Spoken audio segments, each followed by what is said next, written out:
Welcome to Quality Matters, where we speak with experts across industries to see how their perspectives can inform our pursuit of high-quality education for all students.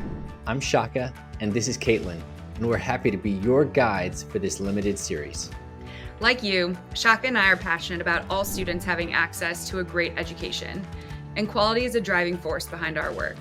But what does quality really mean? In an era where parents can customize their child's education, this question is more important than ever. During each session, we'll hear from leaders in education, technology, business, sports, and the arts. We hope to apply their insights to our pursuit of a great education in the K-12 space. Join us on this journey to secure a great education for all children. This is Quality Matters.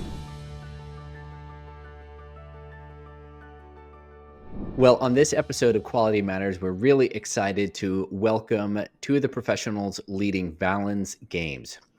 First, David Gartenstein-Ross is a leading counterterrorism expert and a strategic analyst. He's advised governments and organizations worldwide on complex security challenges, but he's also the founder of Valens Global and Valens Games, which is a company that uses serious games to analyze geopolitical risks and bring unique insights to the issues of geopolitics, international strategy, and so forth. So we're really excited to hear from David. Joining him is Eleanor Ross of no relation, and she is the director of game design at Valens Games, where she leads the creation of live immersive exercises. So we're going to hear a little bit more about what that means. We're going to talk to her about her passion for tackling global challenges, but also helping people gain a more nuanced understanding of geopolitics and cultural studies. So Eleanor and David, thanks so much for being with us this morning. Thanks, Shaka. It's great to join you.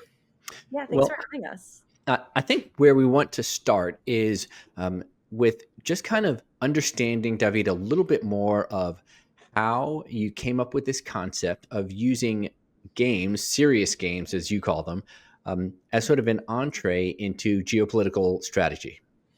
Thanks, Shaka. And as I said, it's really great to join you. I appreciate the opportunity to have this conversation. I first started to think about the use of games back in 2013. You mentioned my background within the counterterrorism field. And at that time, I was teaching at Georgetown University in their security studies program.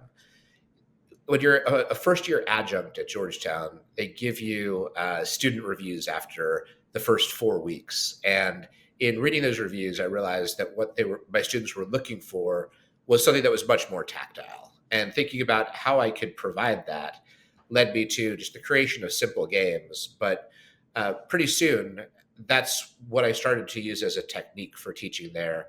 My class became quite popular within the security studies program. But it was really a few years later, once we started to run these through my first company, Valens Global, that we came up with the technique that I would take into Valens Games. And that's the immersive exercise technique. What I realized is that what we could do that's different than all the kind of educational games or kind of war games or strategy games that are out there is incorporate narrative arcs, because humans are storytelling creatures. It was by making them feel like you're stepping into a well-written history or into a movie or into a novel, complete with characters and twists and multiple layers of meaning and things not being what they are what they seem like on the surface. That to me created a very unique experience. So it was both the origin at Georgetown and then several years of refining before finally deciding that this is what I wanted to go all in with. So in a way, and this may date me a little bit, but you've kind of created with Valens Games like a bit of a choose your own adventure, sort of immersive, really exercise. So right, kind of like a 4-dimensional choose your own adventure that could be placed in maybe a historical event. So we could pretend that we're on one side of the Prussian War, right, as a way to gain better understanding as to like the dynamics that were at play in that conflict? Yeah, I mean, I think that's a really great analog. Some people use Dungeons and Dragons as the analog. But that's precisely it, that it's like a four-dimensional choose your own adventure, usually rather than historical events. And let me be clear, like we do a lot that's based on historical events, but our bread and butter has tended to be near future, or 4 or 5 years into the future, where we're looking at the intersection of multiple trends, technology, environmental trends, population trends, geopolitical trends, and the like. In part because I think that games are uniquely important for understanding the 21st century and the mix of very fast moving factors that's really hard to get our heads wrapped around. One of the aspects of examining history that I think works fine for a game, but doesn't play quite as well, is because we've been through it, and so it seems a little bit more deterministic. A game can take you out of that, but oftentimes, if you know the history, you also know the twists and turns. And when you're living history, when you're living events Mhm. at the time, you don't quite know how things are going to turn out. And so I think that games really do a good job of illuminating, the near future or even the present. Yeah, and if I can just add something, I completely agree with David on illuminating the near future and the present, but they do also provide value into putting concepts and theories and historical ideas into the hands of students or practitioners and making them a reality. Yeah. So we just pitched an idea to develop the book Holes into a game. So it'd be like a culminating exercise for like a fifth grade course. They read the book, and then each character is a team, and those students get to then play as those teams and develop and pull on the threads and make it a bigger universe. So we actually we'll get into this later, but we have a platform where educators or whoever can pretty much upload the entire Holes book, and it would create an entire game built on that. And Mhm. then yes, it's deterministic because it has, a lot of the background, but then it can explore outside of that world. Mm. And so it builds upon what the theory and the ideas that professors and teachers and educators are trying to give to students in a tactile way that I know from my experience playing these games turns just ideas into realities and thoughts that translate long after games or, a lesson or the end of a class is ended. Mhm. Mhm. I think this is so interesting because I don't know if you guys have listened to some of our other conversations, but we have lots of discussions, of course, around this notion of quality as it pertains to education, as it pertains to curriculum. And one of the things that we repeatedly hear in conversations is this notion that education right now is going far beyond just sort of the academic skills or the content read in a book. And it's not just important for students from their teachers' perspectives to be able to engage with the material in different ways, but it's really important to parents that their students are developing these sort of what's considered out of the classroom skill sets, like these soft skill sets, these um, Durable skills. Yeah. yes, exactly. Thank you.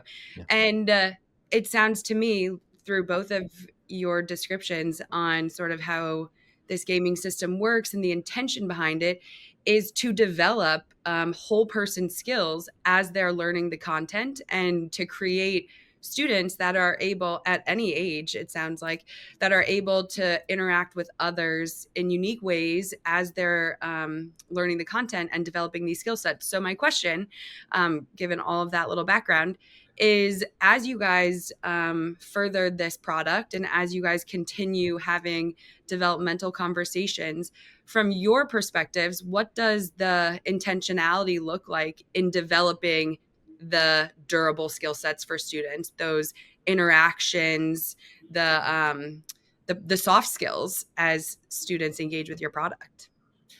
That's a wonderful question, Caitlin. I'm going to hand it to Eleanor in a second because she got to experience this actually relatively recently. She is a Duke University graduate in 2024 and was able to play in one of our games as a class of hers towards the end of her time at Duke. But I do want to begin by saying that I love the question in part because that's actually exactly how we see what we're building. And we've actually been fortunate enough to have the opportunity to test it out with methodologists. The U.S. Department of Homeland Security actually gave us a 2-year grant. We're wrapping up the second year of it right now with partners at Duke to study the learning outcomes and learning effects of the game that we run at Duke University. It's an immersive exercise called Awesome. Acceleration with a lot of different interesting plot lines.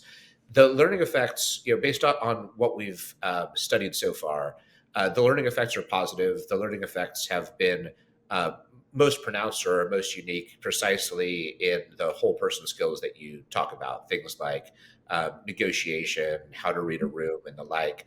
There are a few methodological issues in terms of how you measure that out and how you measure it versus another sample. So I don't want to overclaim the results of the study, other than to say that we've spent a couple of years looking at this exact question, and I really like the results of what we found. But Eleanor, as I said, you got to actually experience this, and I'd love to loop you in here. Yeah, no, absolutely. Thanks, David. I completely second and hear everything both of y'all are saying regarding developing those whole person skills. So my background, senior year, I went into college at Duke, and prior to that, I had, was thinking of going more down the nonprofit sector. And it wasn't until my senior year that I realized I had this love of policy, and I was a little lost. So I entered a bunch of classes and felt myself losing a sense of agency. Like, what can I actually do? And I entered the acceleration course, which is a national security simulation that David was referencing just now. And that class put the agency back in my hands. So Hmm. I felt like I actually could have an impact in what I did because I was an actor. My team, I was team captain of Team Germany. There are 5 teams. This is a national security simulation, and it has to do with fault lines in society. Happy to get into it. But overall, it made me realize that, I, as an actor in that course, but also, going into the job market, could actually make a difference. And separate from the agency aspect of it, it developed those whole person skills you're referencing. Hmm. So we had to negotiate with other teams. I had to learn on the spot research. These turns were relative. We only had, I think, 24 hours to make moves. And the information that our Providence platform produces and our games run includes like long news feeds, articles, tweets, private memo intelligence, opportunities for discussions with other teams. So you have to take all that information, put it into the existing environment that already had been created, and then think about next steps. So not only is it pushing me to, you know, engage with my team and talk with other teams, but I have to think about the short and long term consequences. And I think that is really developing those whole people skills. Hmm. Um, my favorite part, and of the course was simply engaging with the other teams. Trying to figure out what other people want, and that's what life is. You're trying to figure out how where other people are trying to go and where you're trying to go and how to get there. And that's what acceleration taught me, while also giving me the hope that I could actually get there one day. You Yeah. know, with- oh, go ahead, Caitlin. Well, I was just going to say super quickly, it's interesting because what you just brought up was something that I hadn't considered yet, but I think it was Dr. Ashley Berner talked about this. I think she might have even said this epidemic of under challenging kids, and it's detrimental to everybody. But what you just described, Eleanor, is this potential solution to that problem where you create simulations where students can picture themselves as somebody who's got agency in solving for the problem. And so, what would that do to students, again, at any age, young or older, if they viewed themselves as being in the situation and then solving for these problems? Like, you would, from my perspective, you would eliminate this idea that kids didn't think that they had potential or they didn't think they could do something, because you just put them in a situation where they just did it. And yes, it's a simulated game, but to your point, like, you just spoke directly to how that what that effect was on you. And I think that would be really interesting. That was not something I had considered as a byproduct of participation in these games. I think that potentially has to Mhm. do with this, like my preconceived notion of games. But I loved that new excitement.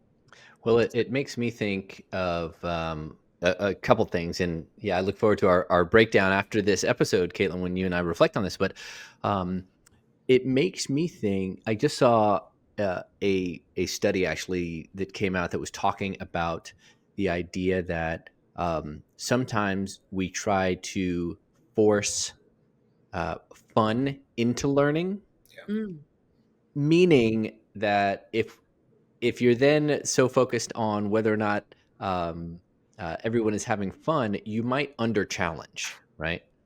And so this is real challenge. It sounds like, Eleanor, that that participants go through. It also made me think of something that our family did over the holiday break, recent holiday break.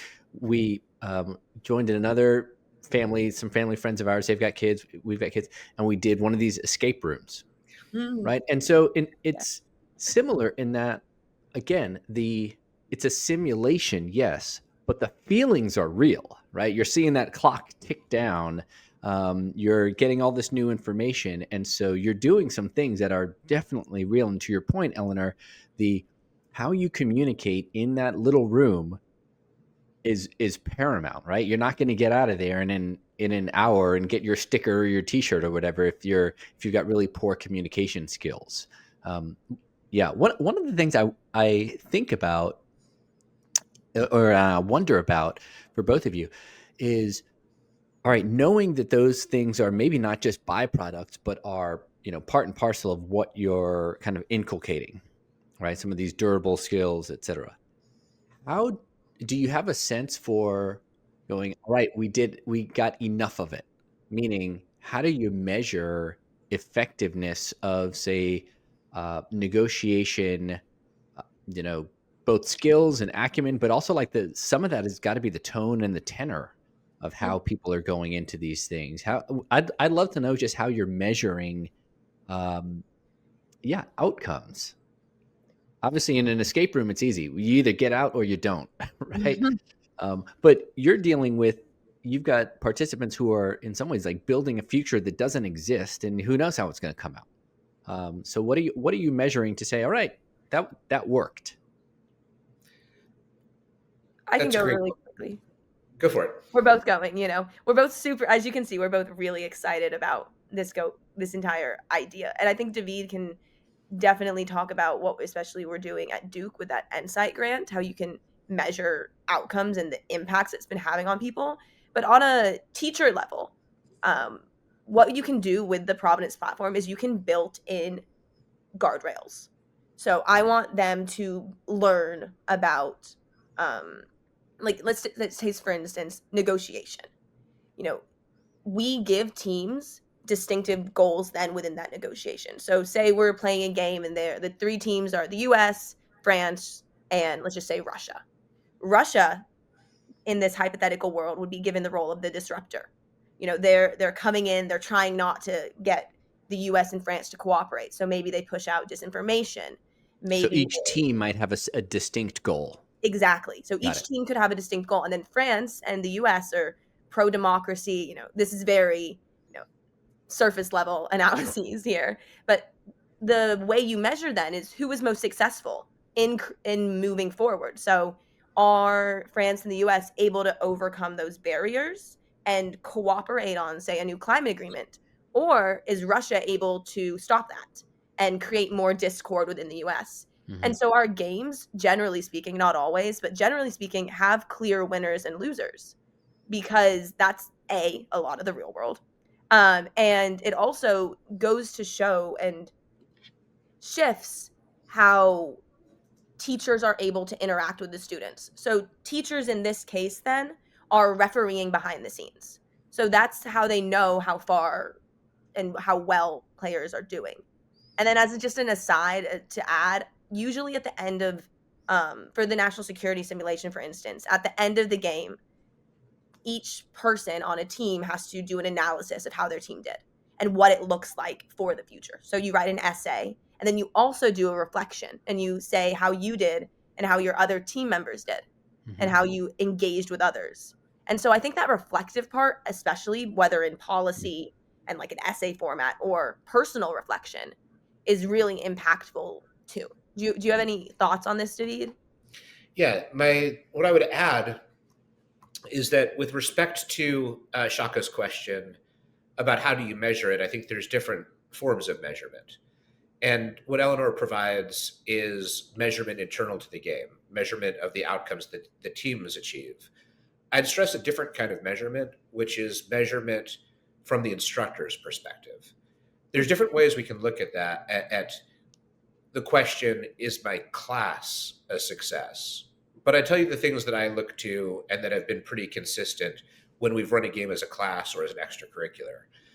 One is degree of engagement, which can be measured in a lot of different ways, but I think the major one is the percentage of students who stay late.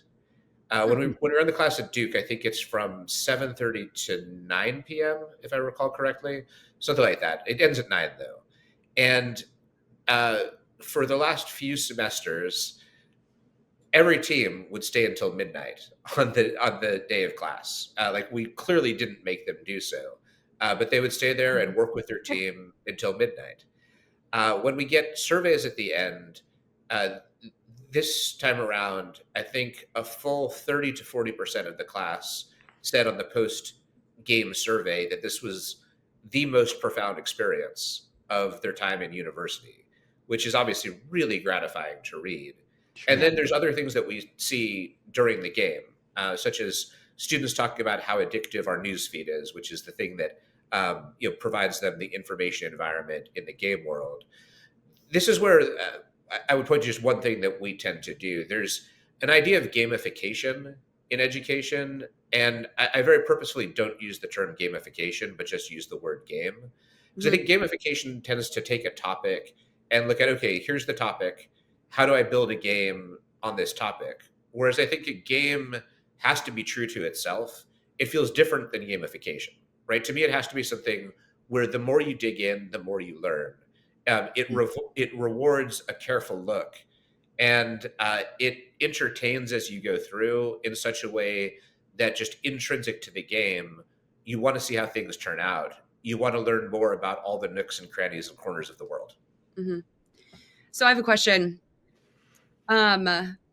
You guys have spoken a little bit about, the here and now versus the future. So I'm going to ask you to step sort of like outside of your um, positions in Valens Games right now. When you look at the future of education, um, A, what do you hope to see? And how do you hope? Um, because I can't just ask a direct, straight question. I have to ask it with like 14 other little questions. But when you look at the future of education, and included in that is what you want the students coming up next to be like, what do you hope for? What do you envision? And then how do you see um, your product, your offering, your game in helping you achieve that? So I don't want the evolution of what you're going to do with Valens Games necessarily, but I want like your perspective from all of your different backgrounds, national security, being a recent student graduate, all of the different things. What are your thoughts for what education is going to, should look like, and students are going to and should look like? And then how is Valens Games going to support that vision or bring it to life? Eleanor, you want to take the first cut here? Yeah, I'll take the first cut. I would say that engagement makes people learn more. That's point blank. 100%. Hmm. And I just recently read a study it was in Insider Higher Education, and I was reading it earlier today, and it said, there are three things that students really call for. Number one, they want less high stress exams. This is not going to help that. Hmm. Um, the number two was they want to connect the classroom with the outside world. Mm. And number three was they want to get to know students better. And to me, what all of those say is they want more engagement. Yeah. They want engagement with what's going Mhm. on, Mhm. and they want engagement with each other. And I think that goes back to something I personally felt, as a Duke graduate going into the world, was very disillusioned. Hmm. What is my future? What can I do? Especially university students, high school students, we're often told you can do so many things, but what are the actual things we can do? And simulations or any version of increasing engagement with students puts the agency back in their hands. So I just keep returning that idea of agency, and that's what simulations gave me. And that's what at Valens Games we're trying to do. Because through simulations, you learn more, you get more excited, and then you become a better participant in the world. Mm-hmm. Mm-hmm. David, what about you? I think Eleanor's answer is great. Uh, what I would add to it is that in creating games, I've always emphasized unique aspects of the 21st century. And increasingly, I think that one aspect is going to dominate the landscape on education, and that is the major advances in artificial intelligence. We're now in a world of large language models, and um, pretty soon we'll be in a world of agentic AI, which is a whole other level beyond LLMs. And so, one of the questions that will loom large in education is what kind of skills matter in this world? Mm-hmm. Totally. Whole person skills, I think, are very important. To me, probably one of the most important skills is actually learning the ability to learn. And that's something that our games do focus on. But to me, like, this is what's going to dominate the educational landscape. It's the fact that computers have become so smart that a lot of what we took for granted as being valuable from a human being will be called into question. Mm-hmm. And to me, you need to have both engagement in education and also, very purposeful areas of learning. So to me, for any uh, venture I start, including my first company, including this company, there has to be an overarching philosophical purpose. And the reason I see this as so important is because, to me, immersive ways of understanding, whether it's for professionals and decision makers or for students or for the workforce in their training, immersive ways of understanding is going to get you where a lot of other techniques in this day and age are going to fall a bit short. Mm. Mm-hmm. Something I think is really interesting about kind of your career arc, David, and maybe it's a circle, and and it's still going. So we're not putting you into retirement just yet. Still got a lot of work to do. But I think a lot of students think, how is what I'm learning in the classroom ever going to be relevant? How am I ever going to use it? Right? Um, you got through school. You're in your career, and you sort of went in the other direction, and you said, hey, how can I take what I've learned in this strategy and counterterrorism world, and how can I actually bring that back to a learning environment, right? And so you sort of come full circle. I like that the arrows are going both ways, and you're making both pieces relevant, and this immersive gaming is helping to answer that question, which I get from my teenager sometimes. When am I ever going to use this, Dad?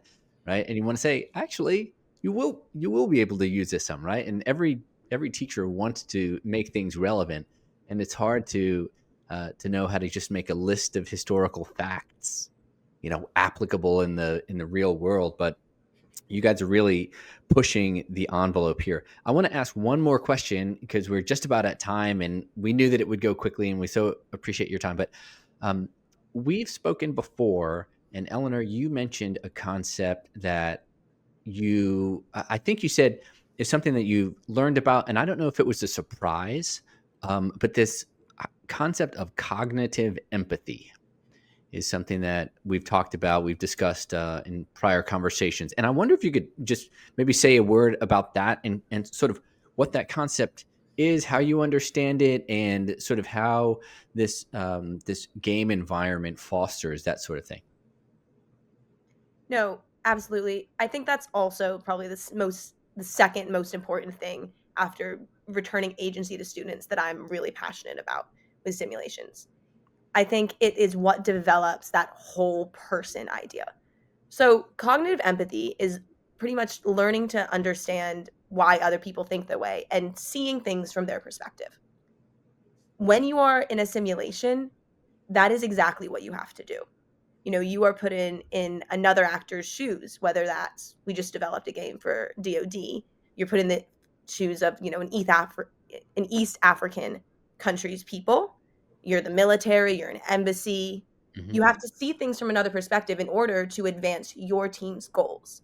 And I think that is something that I thought was just everyone had. I might sound a little big-headed or arrogant, but I my background is primarily in being abroad. I spent a year in Senegal, a year in Morocco, and trying to understand the world and studying languages. And I came back and shared my opinions and was trying to discuss things. And a lot of people couldn't see things from other people's perspectives. Why other people maybe don't believe like this war should be going on, or people are upset about how the US intervention or Chinese intervention or Hmm. the Wagner Group sending something else, or they're Yeah, excited. we can all become a little bit provincial, right? Yeah. Exactly. And so what I think simulations do is they make you be in those shoes, and they open up your brain to think and see other people as real people and not just ideas. Hmm. And going into the future, that's just so important, is Hmm. knowing and being able to engage with other people. And it will decrease, in my opinion, the polarization and the alienation of each other that's growing in America and the world, and make it so you can, even if you disagree, this is the biggest point I have, even if you disagree, you will be able to communicate. Yeah. And that is what simulations do. And this is from my experience and just hearing about it from others. David, was that as Eleanor describes it, was that a surprise, or did you have that in mind? This sort of fostering that cognitive empathy when you first developed this concept in your own teaching and strategy, consultation. Thanks, Shaka. It's something I did have in mind, and from a slightly different angle, but definitely had it in mind. The angle that I had it in mind from was real decisions, like important decisions, tend to be extremely complex. I realized that when I'm teaching class and we're going just from the readings and looking maybe at a historical example and say the counterterrorism sphere, everything seems like very clear cut to students, as though like there's clear right decisions, there's clear wrong decisions. People messed up in post 9/11 policies or whatever because they're idiots and don't understand what we understand. But it's actually a lot more complex when you're faced with decisions, Sure. and you start to see a lot more there. So initially, it was just that to me, a good game isn't designed with a sense of here's what all of the right decisions are. Mm. Mm. Mhm. Instead, like often decisions are bound by so many factors, including what other teams do, that there are different ways that one decision can counterbalance another. You have to be able to read another's strategy, understand what will thwart it, and specifics of what's going on in so many parts on the map. So that was what I had in mind initially. But um, as the world grew more polarized, not and as Eleanor says, where we have historically high levels of polarization, I realized that this was a way that we could talk about controversial subjects without people getting upset. Mhm. Yeah. I'm actually surprised by the number of hot button issues that our games touch on without ever having had complaints about what is talked about substantively, in Mm. part because by going into a role and thinking about it through this mechanism that triggers cognitive empathy, people are able to explore in sort of this risk free way different ideas or different ways of viewing the world. The point isn't to make people agree with those other ways of viewing the world, but we're all human.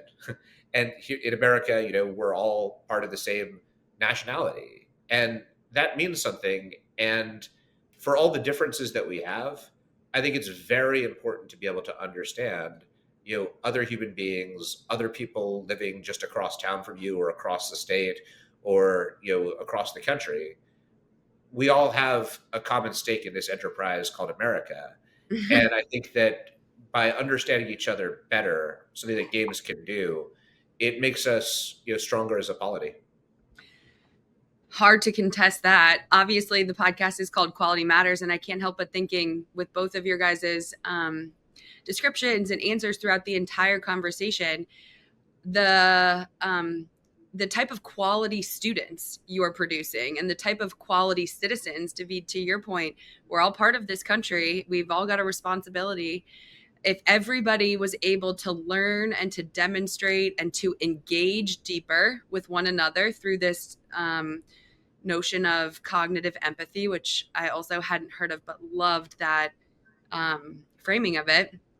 I think that the world would have higher quality engagement between each other. It would have higher quality engagement between different countries. So I'm super grateful. I know Shaka is as well, for both of your engagement with us today and the high quality conversations we were able to have. And I'm really excited for people to listen to this episode and to better understand just some of the really interesting and innovative ways you guys are bringing students together and helping educate, the soft and the hard skills in this next batch and generation of students to come. So thank you so much for joining us on Quality Matters today. And we look forward to the next conversation. Thanks, Thank you guys. so much. Thank you. Great joining you.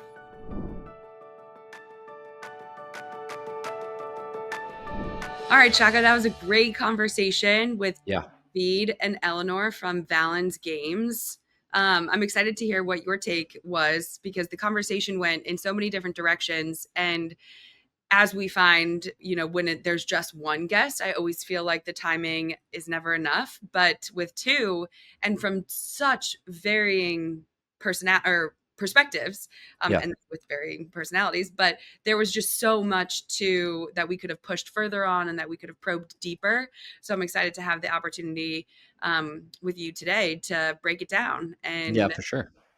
jump into it. The first thing that's top of my mind, and I don't know if I'm just the only one that feels this way, but this whole idea of games, and for those listening and not watching, I'm putting quotes around that, because Air quotes. Yeah. my perception and total preconceived notions when I hear the word games in an education space is not the way that they describe them. Like, to me, the word game doesn't necessarily do it justice. However, on the flip side, I think that we need to be reevaluating what we consider to be games, because they are so broad, and the extent to which they can be so impactful is really it's we're there. We are living in that world where Hmm.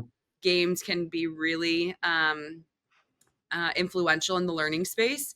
And so I'm curious, when we started these conversations and when we started these conversations with David, did you have any preconceived notions or kind of what was then proven to be a false idea of Yeah. what his game system and game world looked like?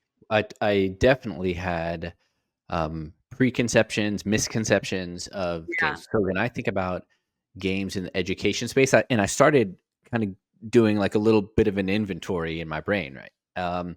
Thinking, all right, how have I seen these in the classroom? What do I personally use? I mean, a lot of us have apps on our phones that are gamifying some type of content, right? Hmm. I'm on like a 220-day streak on Duolingo or whatever, Yeah. and it did not help me with the recent Bad Bunny album. I still don't know what he's saying. So, um, but I started thinking there's something like Duolingo. My kids use a thing called Blook It, where Oh. you can there's a lot of preloaded games on there, and it's more of a group thing. I remember I've seen classes that use kind of like a Jeopardy style thing, right? That's Mhm. how what I was thinking of. In some ways, all of those are just digitizing flashcards. Uh-huh. Yes.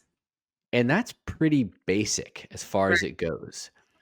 David and Eleanor Valens are talking about something very different, right? They're talking about getting in a room with a team, working to create something for a scenario that has never existed.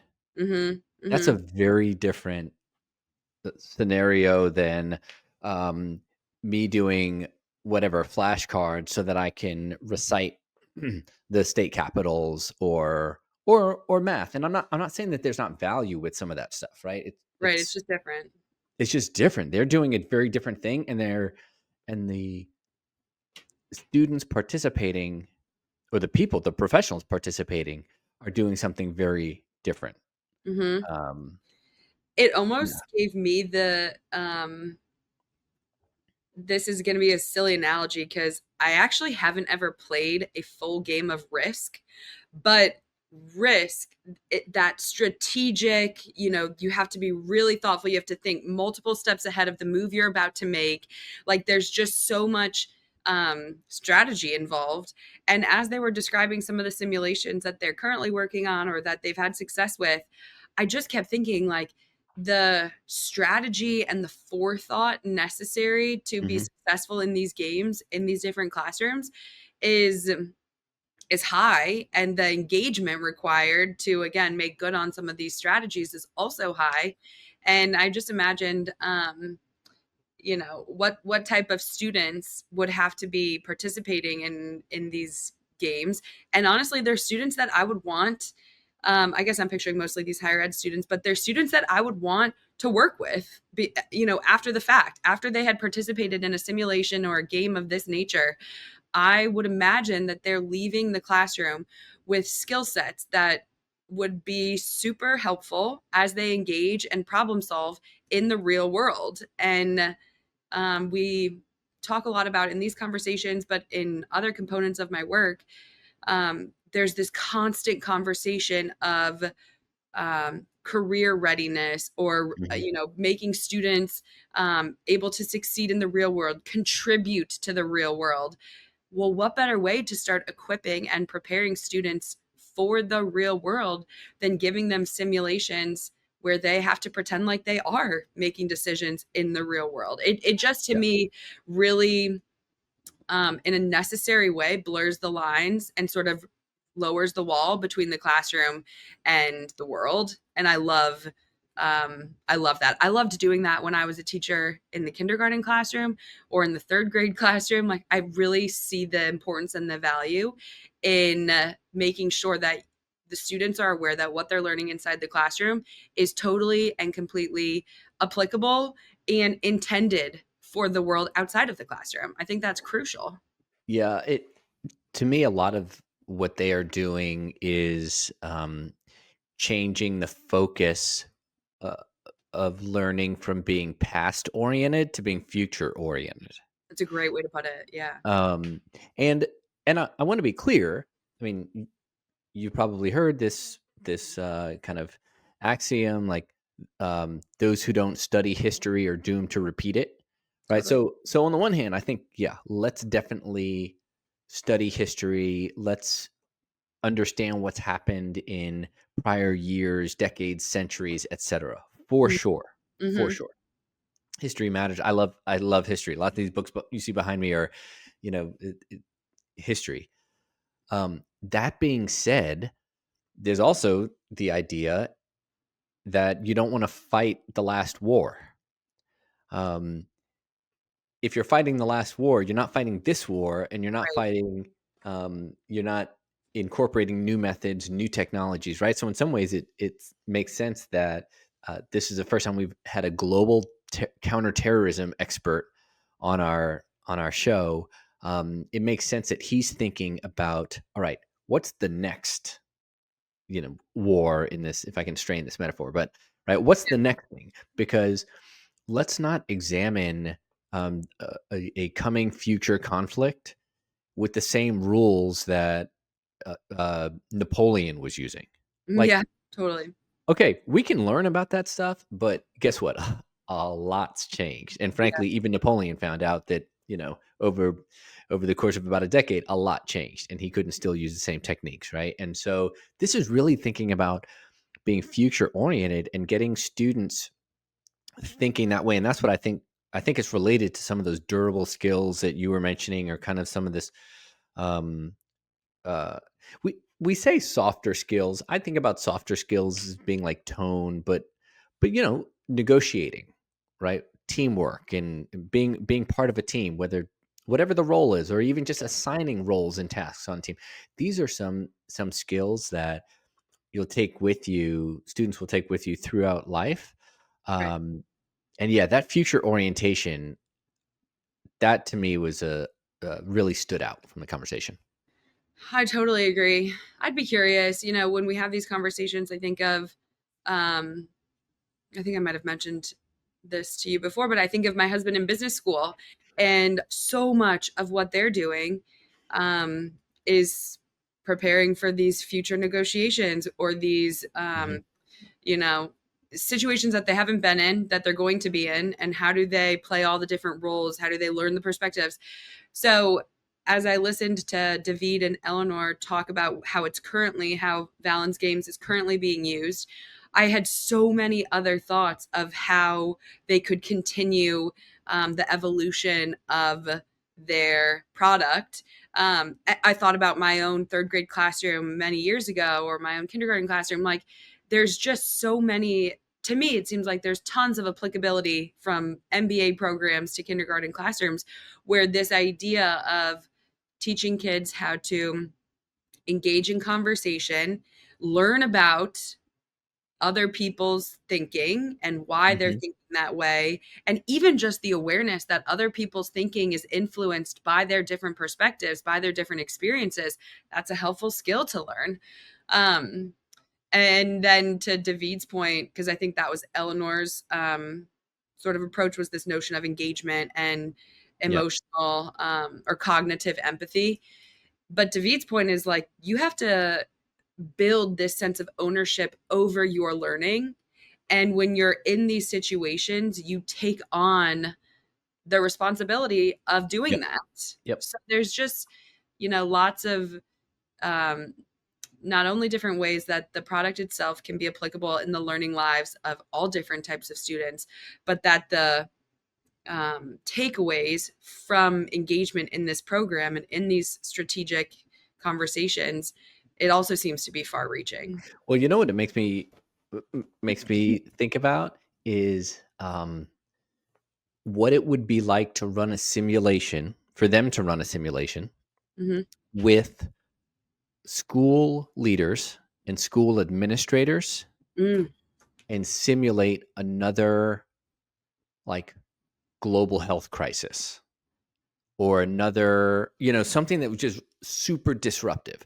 Because that's why I think a lot of schools were caught so flat-footed um, when COVID hits, right? right. Is because COVID hit, because nobody, I mean, justifiably in some ways, but COVID hits, and no one had ever Thought about thought about what do we do if there's a global health crisis, and our governor, depending upon what state you're in, our governor says everything's going to shut down and we're going to be closed. The doors are going to be closed for 18 months.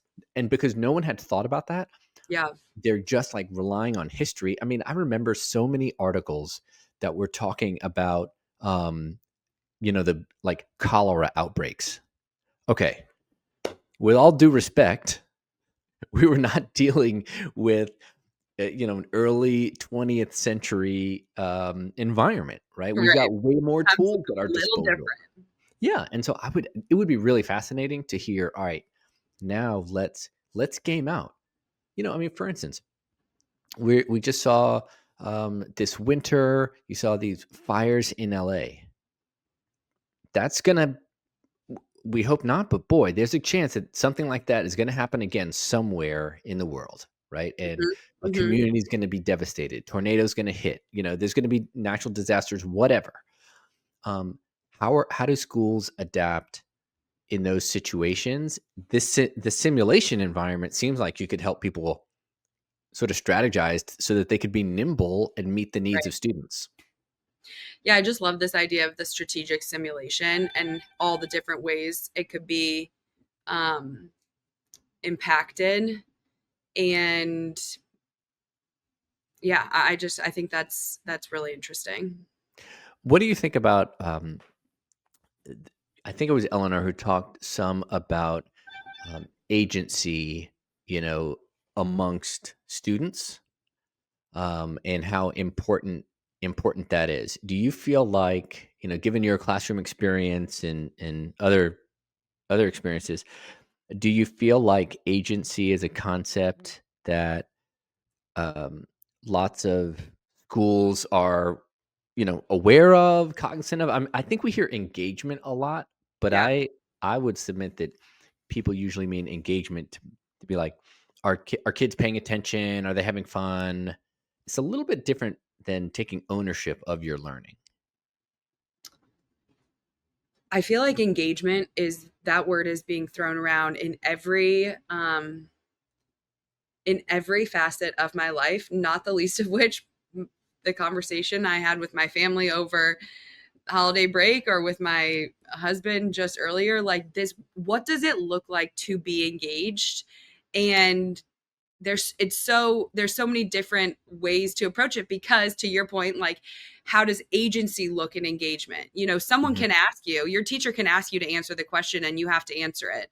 But if you're raising your hand to volunteer the information, to start a discussion, that's a different type of engagement. There's oh, yeah. agency Good that's present in that second example versus the teacher calling on you.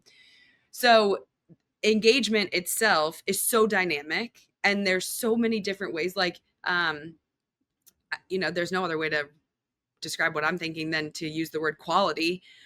What does quality engagement look like? High quality engagement. And is it you being asked to give the information, or to give an update, or to give a report to your boss, or to give, Mhm, something? Or is it you taking the initiative to deliver something that you had done research on? Or is it you mhm, asking a question to your teacher or your professor to try and better understand what their intention was with the assignment? Like, and so when I listened to Eleanor talk about, her vision for the future of education involving more and deeper engagement, and then I listened to how the Valens Games is working with different students to develop engagement. To me, agency, accountability, engagement, all of those are wrapped up into what Valens Games is intending for students to uh, participate. That type of participation they're hoping to elicit from the students. And it's also, to me, that's the type of engagement I hope to see more of in mhm. the world. I hope to see more of it. I hope to see teachers, you know, again, merging those words, accountability, agency, involvement, into what it looks like to be engaged. Mhm.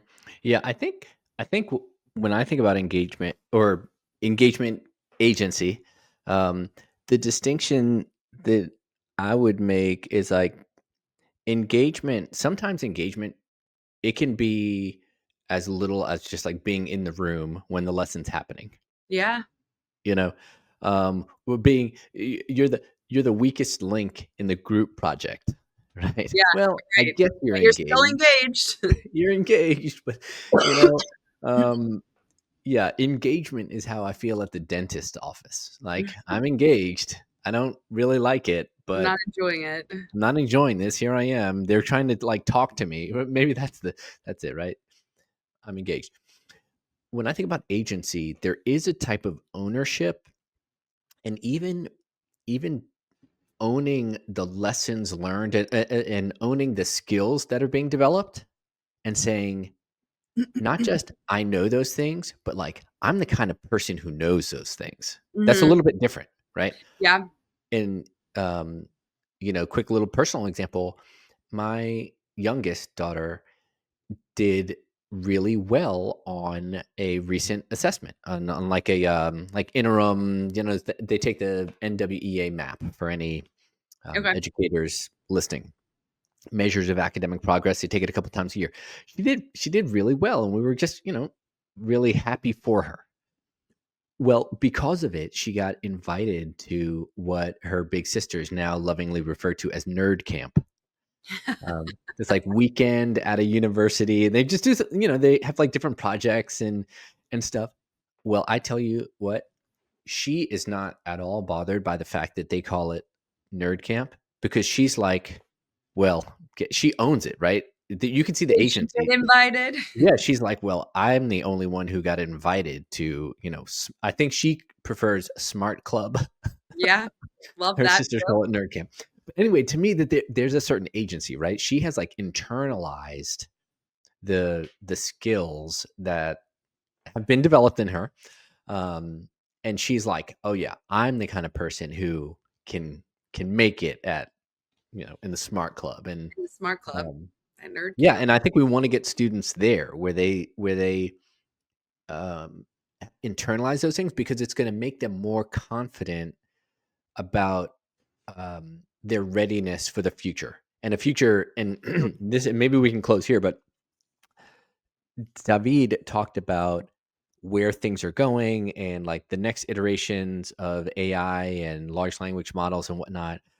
And I'll tell you what, I don't have particularly high hopes that at least really large school systems are going to be able to adapt in a way that's like nimble. I mean, again, speaking to the fact that if basically what a lot of folks are doing is still just digitizing flashcards, Hmm. I don't know that folks are ready for what's coming in the next 10 years from a technology standpoint. Yeah, my brain has a hard time comprehending it as well. But Sure thing. perhaps if there are more people internalizing the lessons they're learning, and building this confidence, this vision of who they are as somebody who can attack, understand, engage, problem solve, then we'll have a lot of people that are ready to take on what is required of us. Hmm. Hmm. Because the whole time you were talking about Smart Club, I love that. Um, I was just thinking again back to the comment I made in the previous episode. What if every child felt like they should be and they were capable of participating in Smart Club? I Sure. know for a fact I my academic performance did not match my intellect. I had learning disabilities. I had a lot of troubles, and struggles, but I had parents who made sure that I still saw myself as somebody who could, if I, needed to or wanted to, be in the Smart Club and I could Yeah. find a way and it would Yeah. be unconventional and it wouldn't look like everybody else's, but that did not mean that I didn't have that. I had teachers, and then professors in college that gave me the confidence, again, in these unconventional ways, to engage in conversation with people I didn't think I could necessarily be in conversation with, or whatever it was. And so I just think if Valens Games is going to create an opportunity where people could start seeing themselves as capable and confident, and like they are in a position where they have what it takes to problem solve and solve these big worldly problems, well then how many of those people are actually going to be the ones that then do that, and how Hmm. many of those people are actually going to take on the large language model and say whatever's coming next, I think we can handle that too. Like Hmm. just that mentality shift. And that's what you get when you are engaging with people and strategizing about how to overcome these challenges. um, so I don't know. I'd be super curious for the listeners, anybody who's made it with us this far, what their thoughts are on games, on this deeper engagement and this hope for engagement and what it looks like, whether it's merged with agency or merged with accountability and enjoyment, sort of what their takes are on some of the, maybe not hot takes, but some of the takes that we've sort of expressed and articulated in this conversation. Yeah. Yeah. I think it would be great to hear that from folks. And that's a good place to close, I think. Yeah, that was an exciting time with our first counterterrorism experts, but I think there's a lot to learn, a lot to bring into the K-12 space. So thanks For for sure. hanging out for this breakdown, Caitlin. Awesome. You too, Shaka.